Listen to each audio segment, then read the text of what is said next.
আসসালামু আলাইকুম, কেমন আছেন সবাই? 7-8 বছর অসুস্থ থাকার পরও যে ছেলেটি একটা দিনের জন্য বিরক্ত হয়নি, একটা মেয়েকে দেওয়া কথা রাখতে গিয়ে বলতে গেলে সব হারিয়েছে। সারাদিন কষ্ট করে পরিবারের একটু সুখের জন্য তার একটা মাত্র আবদার রাখতে পারবো না, তা কি করে হয়? এখন বাজে রাত প্রায় 12টা, আর এত রাতে তার নাকি রূপচাঁদার রসা খেতে মন চাচ্ছে। ফ্রিজ থেকে মাছ বের করে একটু নরমালে আসতে আসতে প্রায় 12:30 বেজে যায়। এই রান্নাটা মায়ের হাতে অনেক খেয়েছি, কিন্তু কখনো নিজের হাতে করা হয়নি, তো আজকে মায়ের রেসিপিতেই বানিয়ে নিব। এই মাছগুলোতে খুব ছোট ছোট আঁশ থাকে, তো আমি পরিষ্কার করে নিয়েছি। কাটার পর আরো একবার ভালো করে পরিষ্কার করে নিব।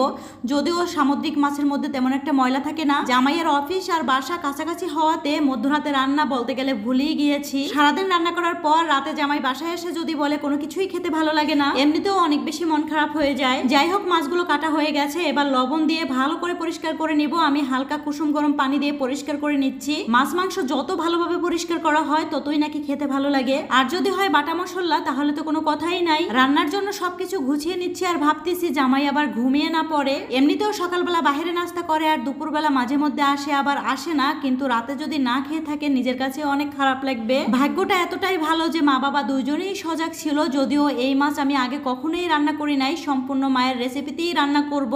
রূপচাঁদার রসার নামটা কত কিউট, তাই না? ছোটবেলা কত খেয়েছি, কিন্তু নামই জানি না। পেঁয়াজ রসুন থেকে শুরু করে সবকিছুই আমি বেটে নিয়েছি, আর এবার হচ্ছে মাছের গায়ে মশলাগুলো ভালোভাবে মেখে তারপর হচ্ছে কিছু সময় ম্যারিনেট করে রেখে দিলে ভালো হয়। যদিও আমার হাতে একদমই সময় নাই, তার জন্য এখনই আমি রান্না করে নিব।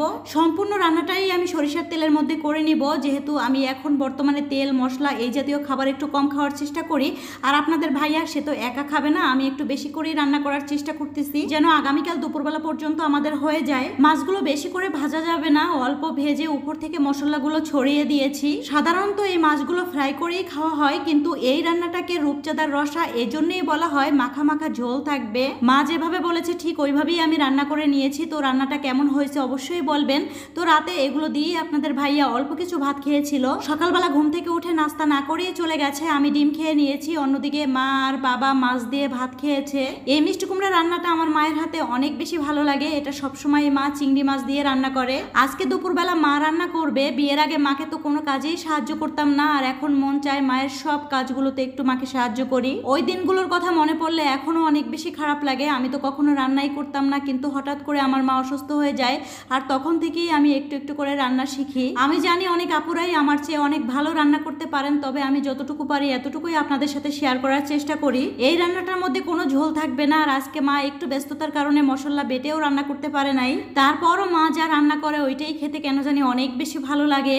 আর এদিকে হচ্ছে টেবিলের কাভারের উপর কিছুটা তরকারি পড়েছিল, এজন্য পরিষ্কার করতে হবে। মা এগুলো সব এক জায়গায় এনেছে, আবার পর্দার কাপড়ও ছিল 2টা, এগুলোও সব এনেছে মা এগুলো পরিষ্কার করবে বলে। আর ভাগ্যটাও খারাপ, আপা আজকে আসে নাই। আমি বলেছিলাম মা আমি পরিষ্কার করব, কিন্তু মা কিছুতেই আমার কাছে দিবে না। তো যাই হোক, সবাই ভালো থাকবেন। আজকের ভিডিওটি এ পর্যন্ত।